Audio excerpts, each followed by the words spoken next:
Emerging Authors Homecoming and a big win for the Pirates. All that and more coming up on this edition of Pirate Nation News. Good morning, Pirates, and welcome to this week's edition of Pirate Nation News. Can you believe we're already done with our 5th week of school? Time has flown by. This is going to be a quick year. Homecoming was last weekend, and we got to be there covering it all. Here's a recap of everything that happened.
Let's go over to Emily, who interviewed a PHS teacher, Miss Milky, an emerging author.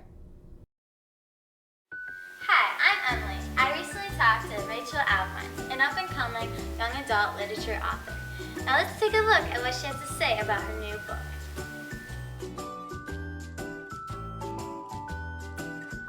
Alright, so the book's called Canary, and it's about this girl named Kate whose dad gets a job at a private school coaching basketball. So Kate becomes a student there, and she's really quickly pulled into the inner circle. She becomes popular, she starts dating a basketball player, and then slowly, because she's with the basketball player, she starts to see how much the school and the town idolizes them, how they let them get away with things and kind of turn a blind eye to a lot of stuff, and the players are able to do a lot more than anybody else does, kind of because they're treated like celebrities. And so she enjoys that at first. She's a part of those perks.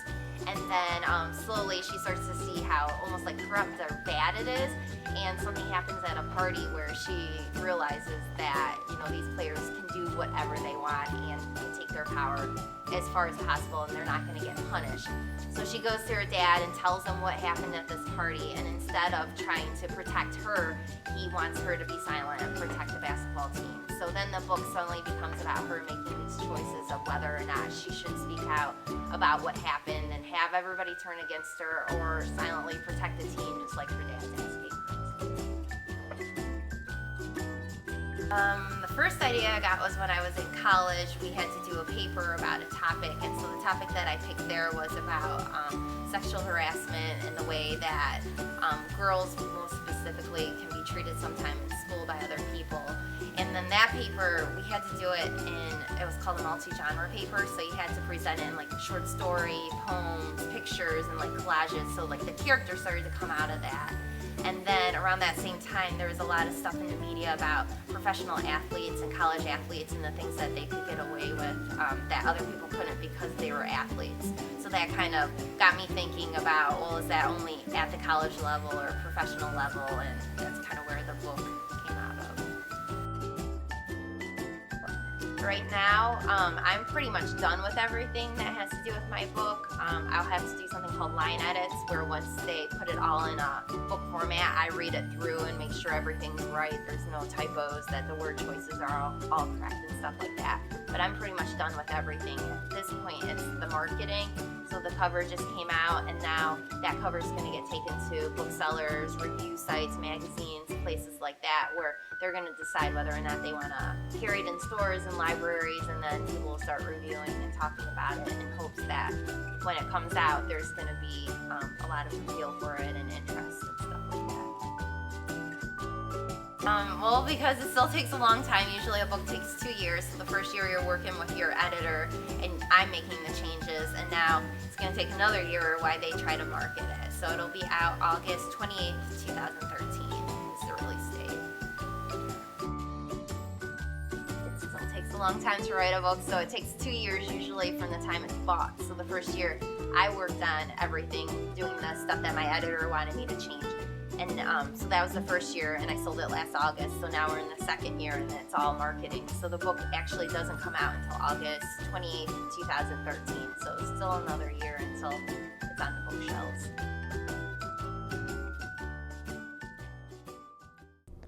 Many of our old favorites are now being released as 3D movies. Kyle Brown took a look at how some of our students feel about it. They're crisp and they're clean, and by using the latest modern technology, 3D technology gives movies a certain depth 2D movies don't. Dating back to the early 20th century, 3D movies have been largely regulated by the use of Polaroid filters and their common subjection to epilepsy. Today, however, 3D movies are becoming a more common, with hit releases and re-releases such as The Lion King, Finding Nemo, and Avatar.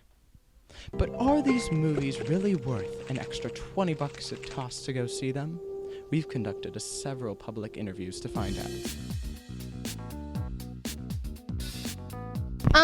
3D movies, some are really good, some are really bad. Some of them just shouldn't even be a movie, let alone in 3D.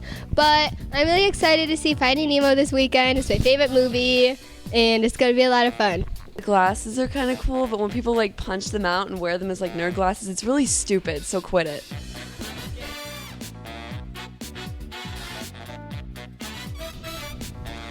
Alright, so this is gonna sound lame, but the first time I saw a 3D movie was Avatar.